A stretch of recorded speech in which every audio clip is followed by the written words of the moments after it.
welcome back. So I'm going to still try and keep everything chronologically in order for life, but, like, right now I'm kind of frazzled on where to really start in my childhood, so I'm just gonna, like, start on a specific person in my life, just to kind of, like, give myself a specific topic, because I hate being a jumbled mess. Like, when my husband watched the first video I made, he was like, kind of all over the place, but I kind of understand it at the same time. So anyway, in the family video, I talked about my dad's siblings, my crazy aunt, and my snobby aunt. And I think first we're going to talk about my crazy aunt. Crazy aunt was the oldest out of my dad's family. And she was the demon I had to deal with growing up. Like, my dad was bad, but, like, my aunt was a demon to me. Because, like, mentally I think something is wrong. Like, I'm not saying that because I hate her. Like, I legitimately think something's wrong. Because growing up, all she would ever do was, if I got a haircut, she would cut her hair to look like me. If we were out eating together as a family, whatever I ordered, she would, like, order the same thing. And it was just a lot. And, like, I know that doesn't sound bad, but we'll get there. She never wanted my mom and dad to get married, so she made it her life's goal, and continued to make it her life goal, by the way, to get my parents to get a divorce, because she didn't like my mom. And I think that's pretty shitty, because, one story is they got married. I don't know if it was the fake wedding or the real one. Don't quote me on that one, because I don't know which one it was, but they were at a family restaurant that's kind of attached to our church, or at least, like, the people who own it go to our church all the time, so it's kind of like the place to go to after church for lunch. They were there after the wedding. I think it was, like, either it was a rehearsal. I might be lying. It might not have been after the wedding. It might have been the rehearsal dinner for the wedding. And the family knew my family really well because, you know, intermingled, kids went to Catholic school together, blah, blah, blah. And one of the owner's daughters had the hots for my dad. And, like, she wanted my dad. Like, it was fucking disgusting. As I got older, realizing how much she would try to, like, fuck with my dad. My mom had told me at the rehearsal dinner, it was like my mom was here and my dad was here, and then this bitch just comes in the middle and, like, literally slides her body in between my mom and dad. Like, she's like this on the table, like, facing my dad, and my mom's back here, just like, oh my god, like, I'm just gonna call him N-Dad, like, oh my god, N-Dad, like, how are you doing, like, are you sure you're ready to get married? Like, I can't believe it, you're so young, like, you should think about it. And, like, it pissed my mom off so much. Keep in mind, that girl is, like, BFFs with my aunt, so, first red flag. Secondly, she's just fucking crazy. Like, I don't know what else to call it. Like, if someone can give me a mental diagnosis on this, like, she literally tried to pretend that I was her daughter. I shit you not. She hated my mom so much, but, like, she wanted me to be her daughter. It was, prime example, when I was, like, I would say 8 or 9, like, it was whenever my hair started to grow out. Like, my hair's never been this long. Like, my hair is the longest it's ever been in my life. I want to say my hair was, like, up to here, maybe. So, like, we'll just say my hair was right there. My mom my aunt had was going to take us to a salon for the day. Because, like, she just wanted to do weekend things with my sister and I all the time, because she lived in town and my other aunt lived in a different part of the state. So she would always try to, like, one-up my other aunt. And one time she wanted to take us to the salon. So my mom said, I guess that's fine. If they want to do, like, a color, or if they just want to, like, get their hair washed, you know, just because to feel included at the salon. Because I think my aunt was actually doing something with her hair, and we were just going to be there to be like, oh, look, the hair colors and stuff, you know. And she said, do not cut the girl's hair. Period. Don't cut either one of their hair. Leave it alone.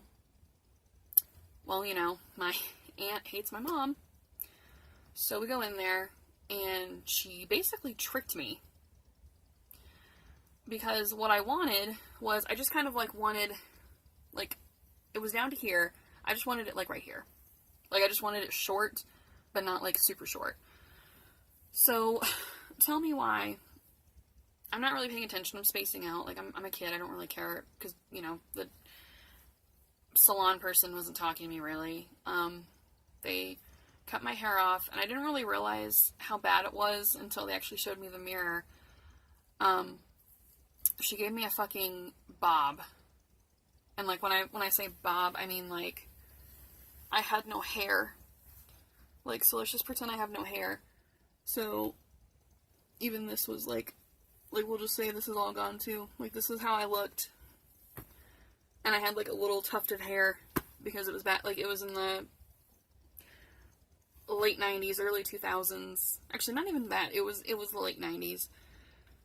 And I had no hair. And it was a very traumatic experience because,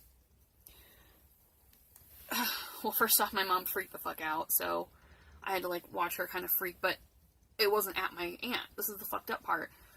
My dad was so controlling that he would not let my mom speak her mind about anything that had to do with his family, even if they were 100% in the wrong, which is such bullshit.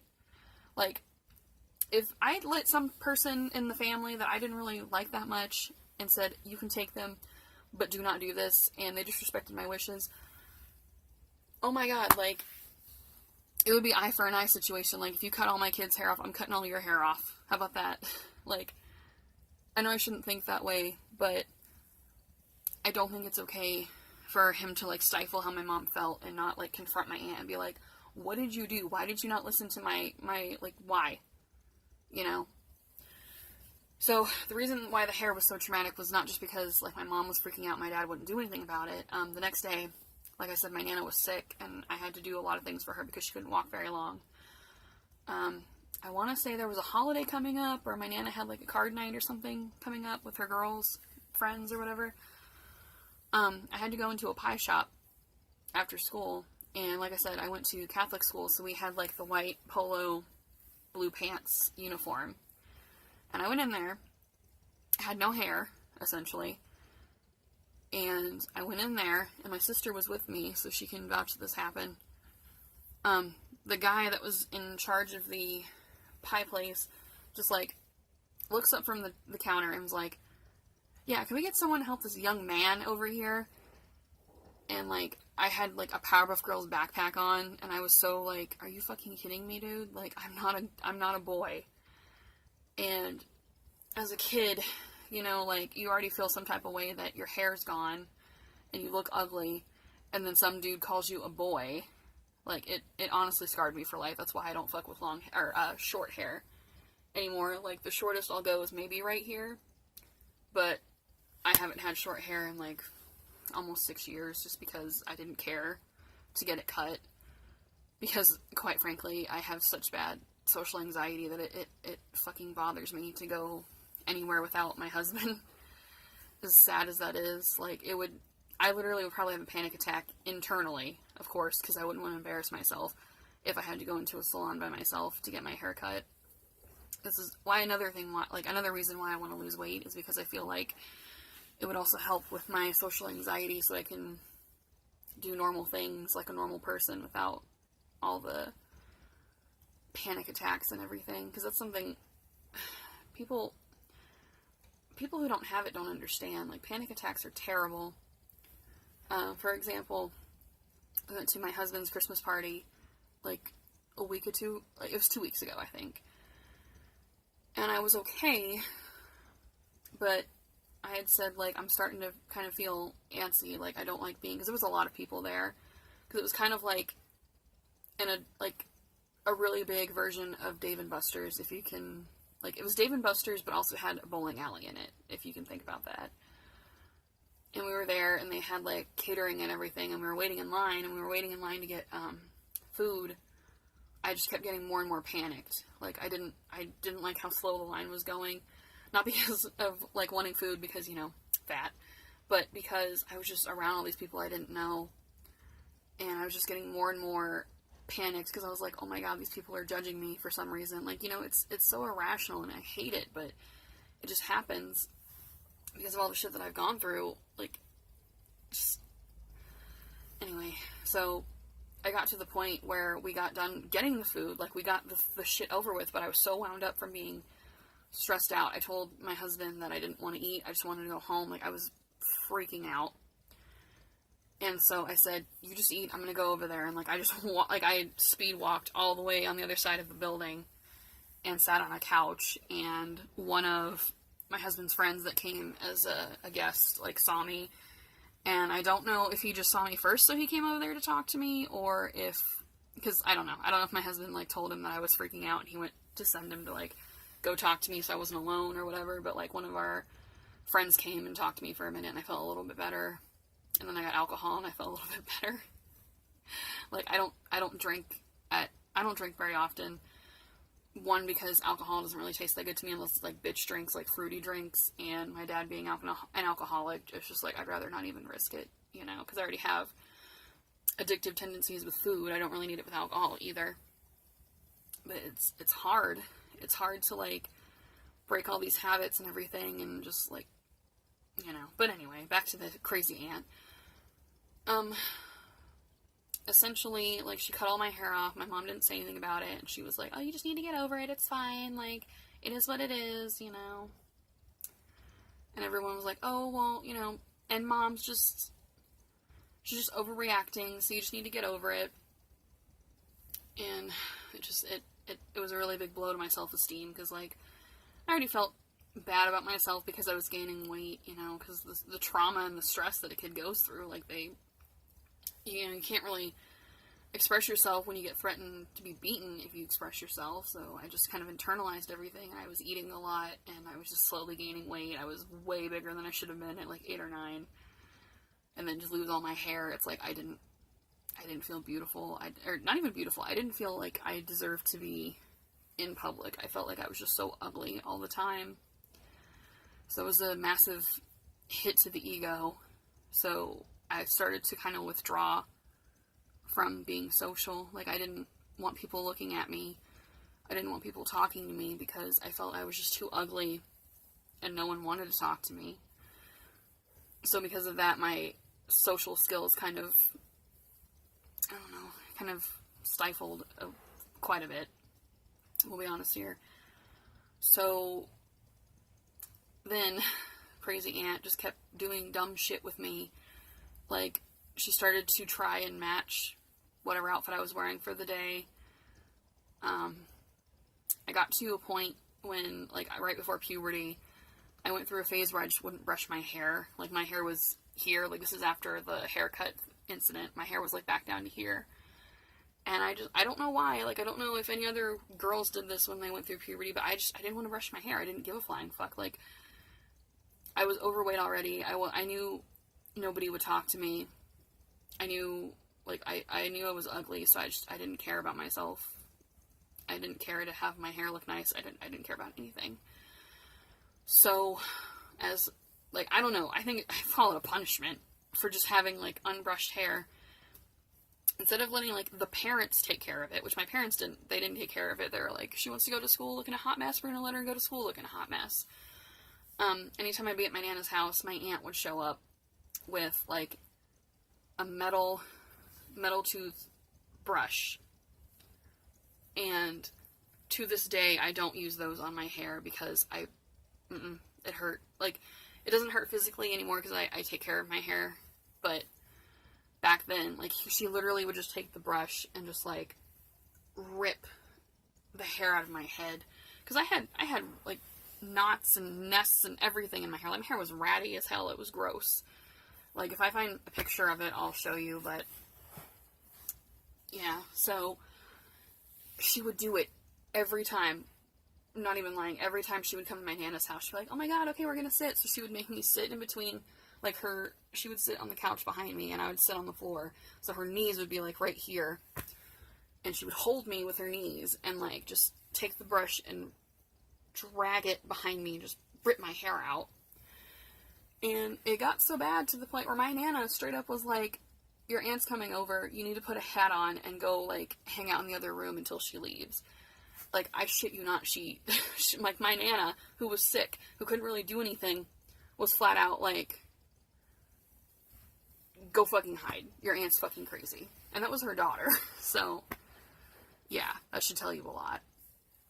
So another thing about crazy aunt is she is probably the laziest person I've ever met in my life. Like, she was a hoarder to an extent, I guess. Like, or she was just a lazy hoarder, but hoarder mini.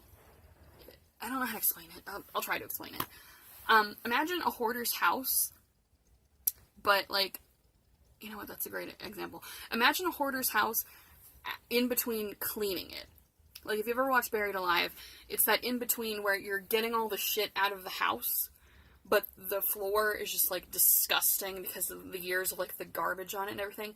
That was her house. Like, it would look like the remnants of a hoarder's house. Like, the floor was disgusting. There was stuff still on the floor, but it was nowhere near, like, you know, diapers and shit up to the ceiling or whatever. So, my sister and I, like I said, my Nana was just getting sicker and sicker as we were getting older.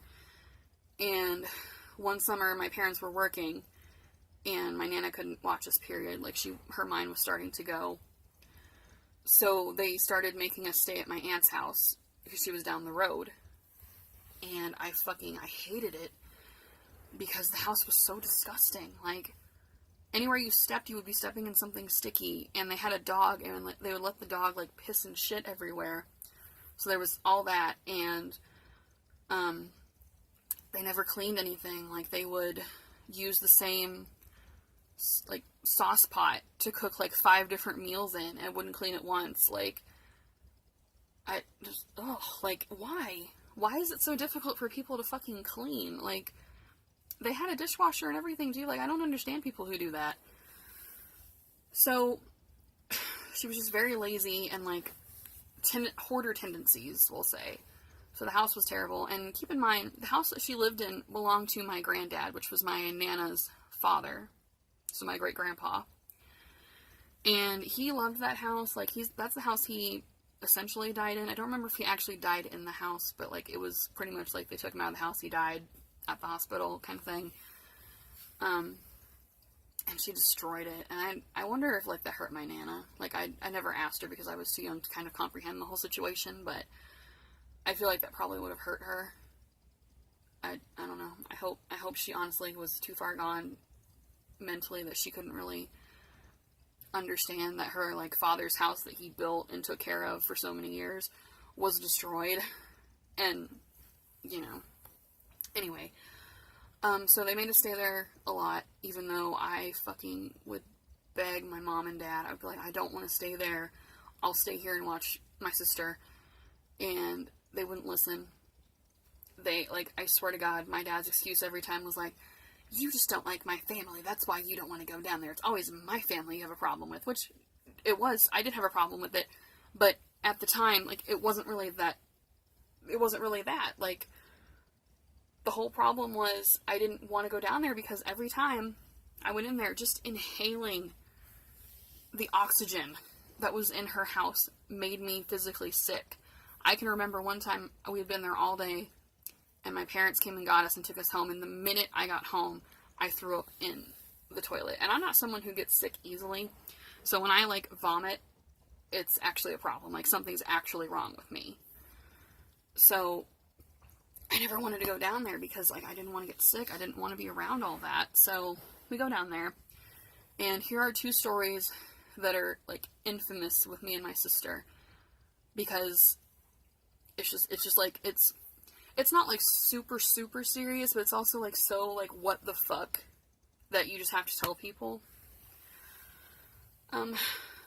One night when we were down there, my aunt decided to cook, and, like, she can't cook. That's the funniest part, is, like, she has all this shit, doesn't clean it, and then can't cook on top of it. So it's like, what the fuck, you're useless, you know?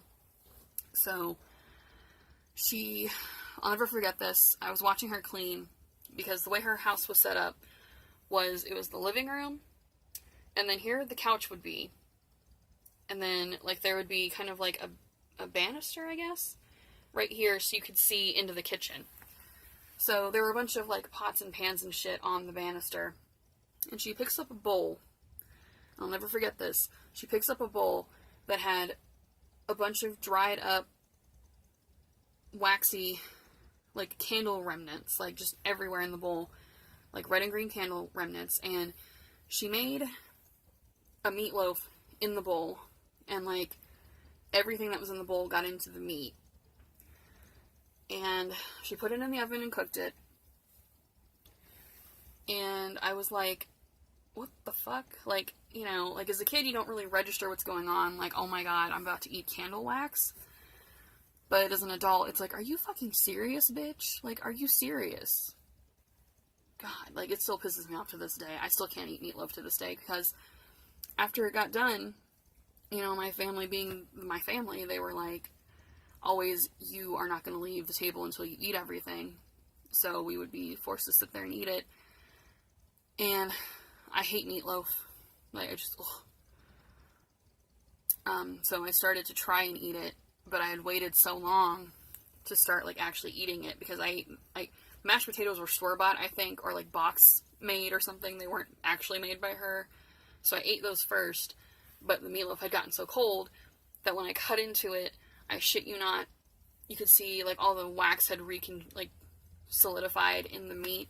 So all I see is, like, a brown box of, like, disgustingness with, like, red and green chunks in it. And she fucking made me sit there and eat it. Like, she forced me to eat it. Like, what the hell? It's fucking terrible. Like, who does shit like that? It's fucking, I don't know. That's why she definitely deserves the name Crazy. It looks like my camera's running low on time, so I'm going to cut it off here, but I'll be back with more stories, so I'll see you soon.